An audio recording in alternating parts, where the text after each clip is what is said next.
अंकुर नरूला है, आपको बताऊं, अंकुर नरूला है जिसके बारे में हमने बाइबल में ये लिखा है। उनके बारे में आप क्या कहते हैं?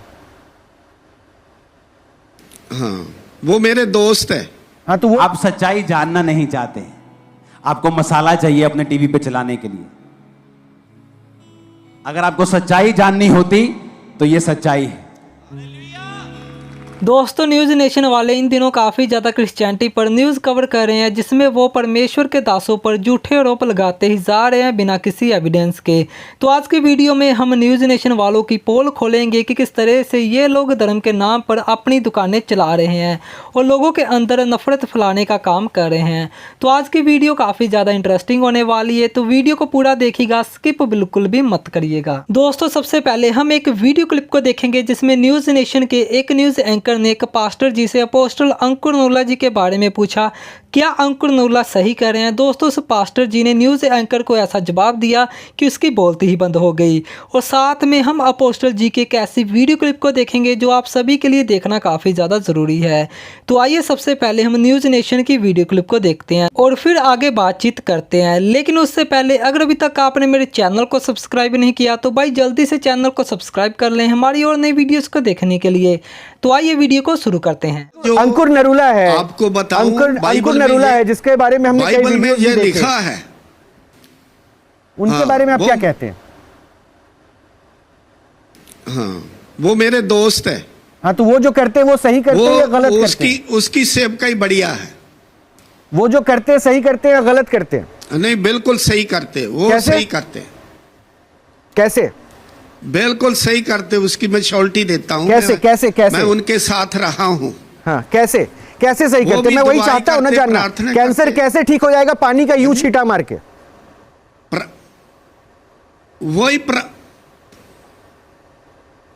नहीं, छिट्टे मार के तो मैंने देखा नहीं है। मैं वीडियो दिखा रहा हूँ। देखिए, मैं कोई भी करते वो पास्टर, देखिए मैं कोई भी जो है ना, अगर बात पूछ रहा हूँ तो जब तक मेरे पास फैक्ट नहीं होगा मैं वैसे कोई प्रश्न पूछूंगा नहीं।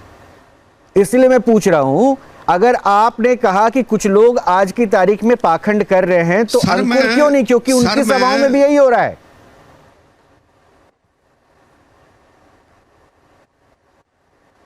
नहीं, उनकी सभाओं में मैंने देखा नहीं, जो मैंने देखा नहीं मैं कह नहीं सकता। अच्छा, मैं आपको दोस्तों देखा आपने इस पास्टर जी ने किस तरह से इस न्यूज़ एंकर की बोलती को बंद कर दिया कि हाँ, अंकुर नरूला जी बिल्कुल सही कर रहे हैं।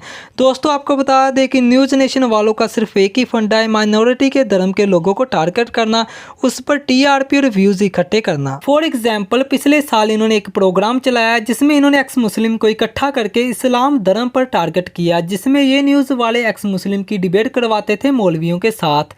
उस प्रोग्राम में सीधे सीधे मुसलमानों की कुरान पर सवाल उठाए जाते थे और उस प्रोग्राम को देखकर ऐसा लगता था कि ये न्यूज़ चैनल वाले तमाम मुसलमानों के दिलों को ठेस पहुंचा रहे हैं और इस्लाम को गलत साबित करना चाहते हैं सिर्फ अपनी टीआरपी के कारण। और अब ये न्यूज़ चैनल वाले इस्लाम से हटकर सेम प्रोपोगंडा क्रिश्चियनिटी पर अपना रहे हैं। कभी क्रिश्चियन लोगों के विश्वास को पखंड बता रहे हैं और कभी परमेश्वर के दासों को पखंडी। और ये चैनल वाले धर्म के नाम पर लोगों को आपस में लड़वाना चाहते हैं, यहाँ तक कि एक पास्टर को दूसरे पास्टर के खिलाफ करना चाहते हैं। इनकी हरकतों को बहुत ही ध्यान से समझने की जरूरत है। लेकिन इन न्यूज़ वालों में इतनी हिम्मत नहीं है कि ये किसी बाबा को अपने शो में बुलाकर उसे पखंडी कहे और कथित बाबा के नाम से पुकारे। ये न्यूज़ चैनल वाले कभी भी धीरेन्द्र शास्त्री के कामों को अपने चैनल पर खुलेआम पखंड नहीं कहेंगे, क्योंकि उनको पता है कि वो लोग ज़्यादा हैं इंडिया में। दोस्तों, इतना भेदभाव करते हैं ये न्यूज़ चैनल वाले। वैसे भी दोस्तों, आप सभी को पता ही है कि हमारे देश की मीडिया पूरी तरह से कैप्चर हो चुकी है। इनके अंदर अभी सच दिखाने की हिम्मत ही नहीं रही, इसलिए लोग अभी इनकी न्यूज़ को ज़्यादा सीरियस नहीं लेते हैं। और साथ में ये न्यूज़ चैनल वाले हमेशा ही धर्म परिवर्तन के नाम पर काफ़ी शोर मचाते हैं, झूठे इल्ज़ाम लगाते हैं। तो आइए हम जानते हैं कि अपोस्टल अंकुर नरूला जी का क्या कहना है, उनकी एक वीडियो क्लिप को देखकर जानते हैं। भी नहीं, वो पास्टर जिनके तक नहीं जिनके पास होता, फिर भी वो सब कुछ छोड़ के आपको यीशु का वचन सुनाते हैं।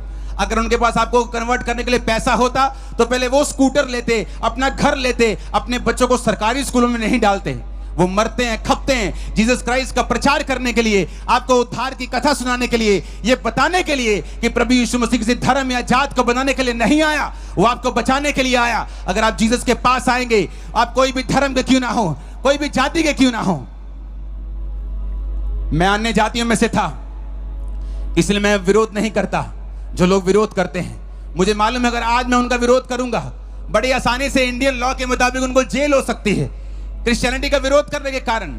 लेकिन मैं ये सोचता हूं कि अगर मैं भी विरोधी होता और कोई मुझे जेल में भेज देता तो आज मैं कभी प्रचारक न बन पाता, यीशु मसीह की कृपा का स्वाद कभी ना चख पाता।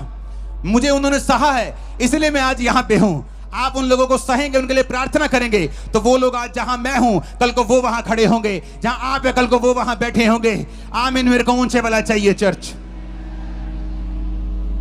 कोई मायने नहीं करता चाहे मैं एक अन्य जाति से आया, कोई मायने नहीं करता चाहे वो बहन जिसने गवाही दी वो क्रिश्चियन में से आई। लेकिन जब दोनों प्रभु से दूर थे तो दोनों दुखी थे। दोनों प्रभु के नजदीक हुए तो दोनों की शर्मिंदगी को परमेश्वर ने खत्म कर दिया। बाइबल कहती है जब हम यीशु के क्रूस को देखते हैं, आपने स्कूलों के बाहर, कॉलेजेस के बाहर क्रूस लगा देखा होगा। लोग बोलते हैं क्रूस को उतार दो, क्रूस को उतार के पैरों में रख दो, क्रिश्चियन धर्म को नीचे कर दो। वो क्रिश्चियन धर्म की निशानी नहीं है। बाइबल कहती है क्रूस यीशु मसीह ने इसलिए उठाया था कि उस जमाने की सबसे बड़ी शर्मिंदगी वाली मौत क्रूस की मौत थी। क्रूस की मौत उनको दी जाती थी जो बड़े अपराधी होते थे, बड़े बड़े चोर होते थे, बड़े बड़े अपराध करने वाले, संगीन अपराधी होते थे, कत्ल करने वाले होते थे, उनको क्रूस की मौत दी जाती थी। जीसस क्राइस्ट ने उस क्रूस की मौत को सहा। राजे ने कहा जीसस, यीशु, अगर तू चाहे तो ये मौत टल सकती है, क्योंकि जितने अपराध, जितने ये तुझ पे इल्जाम लगाते हैं, एक भी साबित नहीं कर पाए। सिर्फ तू अपने मुंह से कह दे इतना ही कि ये सारे इल्जाम झूठे हैं। यीशु ने कहा मैं अपनी मर्जी से अपना प्राण तुम्हें देता हूं और मैं ये घोषणा करता हूं कि अपनी मर्जी से मैं इसे वापस ले लूंगा। और यीशु मसीह मुर्दों में से तीसरे दिन जी उठे, 40 दिन फिर प्रचार किया, 41वें दिन उसी स्वर्ग पे चले गए और अपनी आत्मा को भेजा। वही आत्मा आज देखते हैं लोगों को अब चंगा करते हुए, लंगड़ों को चलाते हुए। मैं चंगा नहीं कर सकता, मेरे भी आप भी की तरह हाथ है। मैं ही पंजाब में जन्मा हूं, जलंधर से जम्मिया, मैं पंजाबी च प्रचार कर सकता, लेकिन मुझे सुनने वाले लोग पूरे देश से, पूरे वर्ल्ड से हैं जो हिंदी समझते हैं। इसलिए मैं फैसला रखता हूं कि हमेशा हिंदी में प्रचार करूं ताकि और लोग भी इस मैसेज को ले सके और समझ सके। बहुत से लोग ये समझ सके कि यीशु मसीह किसी धर्म को बनाने के लिए, जात को बनाने के लिए नहीं आए। उनका राज इस पृथ्वी का नहीं है। वो पृथ्वी जो एक मिट्टी का बिंदु भी उससे बड़ा है परमेश्वर के सामने, ऐसी पृथ्वी पर वो अपना राज नहीं कहता, मेरा राज ऊपर का है। मैंने तुम लोगों को बनाया है, सिरजा है, ताकि तुम मेरी आराधना कर सको, मेरे पीछे चल सको। आज साइंस जितनी मर्जी बड़ी हो जाए लेकिन बाइबल से ऊपर नहीं जाती। हर 2 महीने पे स्टडी आ जाती है, जो बाइबल में लिखा है वो ट्रू है। पहले लोग बोलते थे कि मूसा के, जो बाइबल में लिखा है, वचन में लिखा है कि फिरौन जो था वो समुद्र के नीचे आ गया था, समुद्र 2 भाग हो गया था। मूसा तो अपने लोगों समेत निकल गया, लेकिन फिरौन समुद्र के बीच में दब गया था। जब वो निकल गए तो समुद्र वापस वैसा ही हो गया था। कहते ये झूठ है। कुछ साल बाद जब स्टडी हुई तो उस समुद्र में 2000 4000 जितने भी साल पुरानी वो थी, तलवारें वहां से निकली, फिरौन के हथियार वहां से निकले, उनके फॉसिल्स, उनके जीवाश्म वहां से निकले। हर कुछ देर बाद नासा ये बताता है कि बाइबल में जो लिखा है वो बिल्कुल ट्रू है, बिल्कुल सच्चाई है, क्योंकि ये किसी धर्म की पुस्तक नहीं है। ये जीवित परमेश्वर का वचन है जिसने आपने और मेरे लिए इस वचन को सिरजा है कि जब हम इस वचन को सुनेंगे और मानेंगे, हम किसी भी जाति, किसी भी धर्म से क्यों ना हो, खुदावंद हमें बरकत देगा, हमें आजाद करेगा, हमारे परिवारों को शर्मिंदगी से आजाद करेगा। उन्होंने मुझे बताया कि क्रूस का मतलब है कि प्रभु ने तेरी शर्मिंदगी उठा ली है।